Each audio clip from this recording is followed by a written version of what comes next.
अस्सलाम वालेकुम my YouTube family, welcome to another vlog. तो जो आज का व्लॉग है वो मैंने शुरू किया था सुबह-सुबह बच्चों को, उमर को, मेरे बड़े बेटे को स्कूल भेजकर और इनके पापा को भी ऑफ़िस जाने के बाद मैंने व्लॉग स्टार्ट कर दिया था क्योंकि मेरे मामा-बाबा की एनिवर्सरी का केक मुझे बनाना था। उनकी 35th एनिवर्सरी थी, तो मुझे उनका केक बनाना है और मुझे जाना तो वैसे कल था लेकिन आज ही जाना था। वैसे मुझे उनकी एनिवर्सरी कल है लेकिन मैं जा नहीं सकी। मैंने इसलिए सुबह से तैयारी स्टार्ट कर दी थी कि मैं आज शाम में ही चली जाऊँगी। लेकिन किसी वजह से मैं नहीं गई और मैं फिर कल ही गई थी, जिस दिन उनकी एनिवर्सरी थी मैं उसी दिन गई थी। तो ये जो है मैं 4 पाउंड का केक बना रही हूँ। इसके लिए मैंने 3.5 का स्पंज बैटर रेडी किया था और पूरा क्रीम वगैरह सब के साथ डेकोरेशन के साथ वो 4 पॉइंट कुछ समथिंग हो गया था। तो हमारी फैमिली के लिए तो माशाल्लाह से का केक सबको बहुत पसंद किया जाता है। तो और ये मैंने बनाया भी था चॉकलेट फज केक, तो बहुत ज़्यादा ही मज़ेदार था। तो सबको बहुत पसंद आया और अब भी मुझे अब इसकी डेकोरेशन को आपने जो है ना देखना है, बिल्कुल लास्ट तक देखना है और मुझे बताना है कि इसकी डेकोरेशन आपको कैसी लगी है। मेरे घर वालों को तो बहुत अच्छी लगी, टेस्ट भी बहुत अच्छा लगा। तो सुबह ही मैंने ये सारे काम करना शुरू कर दिए थे। उसके बाद उसकी आइसिंग, उसकी जो है ना लेयरिंग करी मैंने। इसको 5 लेयर्स में मैंने कट किया और इसकी लेयरिंग करने के बाद मैंने इसको फ्रिज में रख दिया।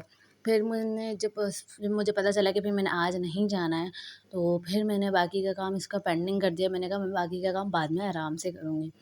तो फिर रात में मैंने इसकी फ्रॉस्टिंग करी थी और इस तरीके से पार्ट से मैंने ऐसा काम किया क्योंकि मुझे टाइम मिल गया था, तो मैंने फिर इसको छोड़ दिया। मैंने कहा मैं अब इसको लेयरिंग जो हूँ वो रात में कर लूँगी आराम से। तो फिर मैंने इसकी जो फ्रॉस्टिंग थी, फाइनल आइसिंग थी, वो मैंने रात में की। जो ओम्ब्रे शेड था पिंक, लाइट पिंक और थोड़ा-सा डार्किश पिंक, इस तरीके से ओम्ब्रेज़ का शेड मुझे देना था। तो उसकी लेयरिंग फिर मैंने लास्ट में करना स्टार्ट की थी रात में और बाकी की सिर्फ़ डेकोरेशन मैंने सुबह के लिए छोड़ी थी कि बस मैं सुबह थोड़ी-सी जो डेकोरेशन रहती है वो करूँगी और बस अपनी तैयारी करूँगी और चली जाऊँगी। एक तो मुझे जाना दूर था, तो डीप फ्रीज़र में डीफ्रोस्ट करना इसको लाज़मी था ताकि दूर जाने तक मेल्ट ना हो।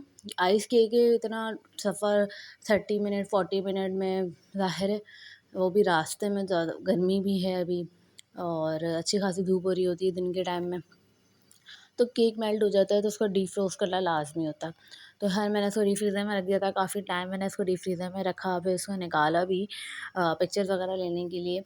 फिर मैंने जो है इसको वापस रख दिया था और फिर जाते-जाते जब मैं जाने लगी, जब मैंने इसको निकाला, काफ़ी ज़्यादा घबराहट हो रही थी। केक बनाना तो मेरे लिए आसान हो जाता है लेकिन बस केक को पहुँचाना सही सलामत सबसे ज़्यादा मुश्किल काम मुझे ये लगता है कि मैं केक को कैसे पहुँचाऊँगी। मतलब केक चला जाएगा और सही से बस कस्टमर के पास या जिसका है उसके पास पहुँच जाए बिल्कुल वैसा ही जैसा मैंने बनाया है। उसको कुछ कुछ भी ख़राब ना हो उसमें, बस ये टेंशन मुझे लगी रहती है। अच्छा, यहाँ पे जो मैंने इसकी जो ले यहाँ पे जो मैंने इसकी साइड में ड्रिपिंग की है ना, उसमें थोड़ी-सी गड़बड़ हो गई थी, ड्रिपिंग सही नहीं हुई थी। ड्रिपिंग थोड़ी-सी जो है ना ज़्यादा पतली थी, वो सारी मेल्ट हो गई थी। थोड़ी और थिक होती तो, हालाँकि मैंने डिफ्रोस्ट पे ही उसको डाला था, डिफ्रोस्ट केक पे डाला था ताकि वो जम जाए, लेकिन वो थोड़ी ज़्यादा थिन थी तो वो मेल्ट हो गई थी और थिक होती तो वो रुक जाती। ख़ैर वो थोड़ी-सी गड़बड़ इस केक में मुझे हो गई। बाकी आप देख सकते हैं कि मैंने रोज़ेज़ कितने प्यारे बनाए हैं इसमें और बहुत अच्छे इसके रोज़ेट्स बने हैं, बिल्कुल नीट एंड क्लीन। बाकी का काम सारा इसमें सफाई से अच्छे से हुआ हुआ है और कलर भी इफ़ेक्ट जैसा मैंने चाहा था, बिल्कुल उम्री शेड वैसा ही शेड इसमें मुझे मिला था।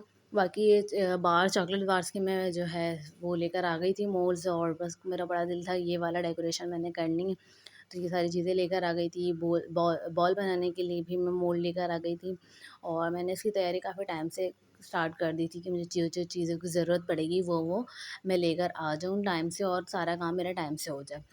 मेरे मम्मा-पापा की एनिवर्सरी है, तो ज़ाहिर है कुछ अच्छा था। मतलब ये होता है कि आपको एक चीज़ मिल जाती है सबको साथ बैठने की, बात करने की, मिलने की और एन्जॉयमेंट हो जाती है थोड़ी-सी, माँ-बाप भी खुश हो जाते हैं और हम लोग भी खुश हो जाते हैं। बहन-भाइयों को वैसे तो टाइम नहीं मिलता, सब अपने-अपने घरों में, लेकिन जब इस तरीके से कोई इवेंट आता है, तो ये होता है कि सब एन्जॉय कर लेते हैं, एक साथ मिल जाते हैं, बैठ के बातें कर लेते हैं और काफ़ी अच्छा लगता है। मुझे बहुत अच्छा लगा।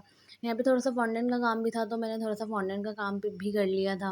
उसमें से मम्मी-पापा लिखना था, तो वो मैंने वो लिख दिया था और 35th का फॉन्डेंट बनाया था बस, और ज़्यादा कोई फॉन्डेंट का काम किया नहीं था।